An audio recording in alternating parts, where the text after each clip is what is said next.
Bismillahirrahmanirrahim. Assalamualaikum warahmatullahi wabarakatuh. Selamat berjumpa. Perkenalkan saya Muhammad Abito STMT dari Badan Pengembangan Sumber Daya Manusia Daerah Provinsi Lampung, sebagai salah satu peserta pelatihan pendidikan tingkat tinggi dengan nomor absen 17. Yang saya hormati Bapak Dr. Sopan Adrianto SE MM MPD yang sebagai materi tentang penulisan karya tulisannya dalam bentuk buku. Pada hari ini saya akan menyampaikan, mempresentasikan tugas Bapak dalam mata pelatihan ini, yaitu membuat outline rencana penulisan buku.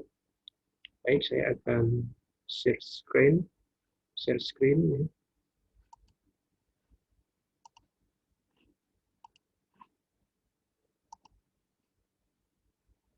Baik, Pak Dr.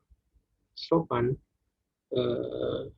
adapun judul buku yang saya rencanakan akan tulis adalah berjudul Berpikir Sistem atau System Thinking dalam Kepemimpinan Pelayanan. Kenapa ini saya buat judul begini? Misalnya adalah bahwa kepemimpinan itu adalah aktivitas mempengaruhi orang-orang atau masyarakat supaya diarahkan mencapai tujuan organisasi. Sedangkan masyarakat itu adalah satu kesatuan hidup dari orang-orang yang mereka terikat oleh suatu sistem sosial tertentu. Oleh karenanya, maka agar proses mempengaruhi masyarakat itu dapat efektif, maka berpikir sistem atau system thinking dalam kepemimpinan adalah sebuah keniscayaan. Itu dasar kenapa saya ingin menulis buku ini.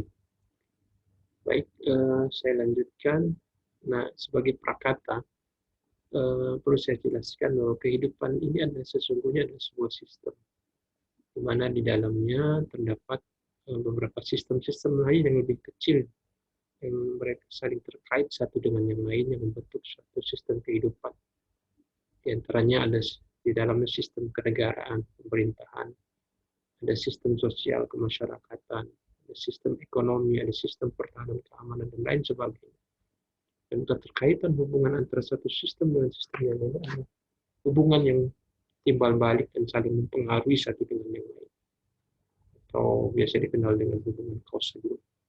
Dan dalam konteks organisasi pemerintahan, bahwa fungsi utama pemerintah adalah memberikan pelayanan terbaik untuk memenuhi kebutuhan masyarakat di semua sektor kehidupan.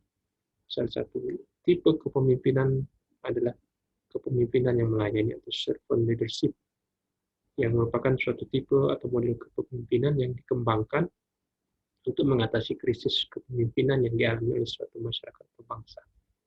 Dan para pemimpin pelayan atau servant leader ini mempunyai kecenderungan dia lebih mengutamakan kebutuhan, kepentingan, dan aspirasi orang-orang yang dipimpinnya di atas dirinya. Dan oleh karena orientasinya adalah untuk melayani, dan mereka memiliki cara pandang yang holistik dan beroperasi dengan standar moral spiritual. Oleh karena itu, agar kepemimpinan pelayan tersebut dapat secara maksimal diperankan oleh setiap pemimpin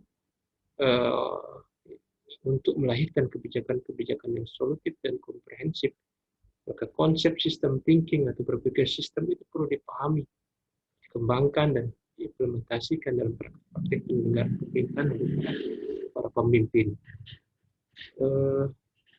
Adapun outline buku, saya rencanakan ada 11 bab, di mana bab pertama adalah pendahuluan.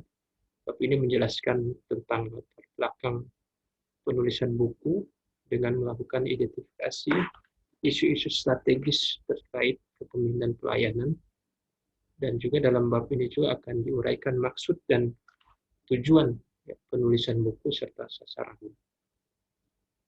Lalu di bab kedua itu saya akan uraikan di situ teori sistem, di mana bab ini menjelaskan dan mengungkapkan beberapa teori-teori tentang sistem dari beberapa literatur, baik yang bersumber dari para ahli, ilmuwan, maupun dalam literatur keagamaan.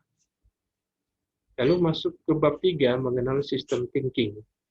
Bab ini akan menjelaskan tentang sejarah awal berkembangnya sistem thinking dan akan menguraikan konsep-konsep dasar tentang berpikir sistem atau sistem thinking.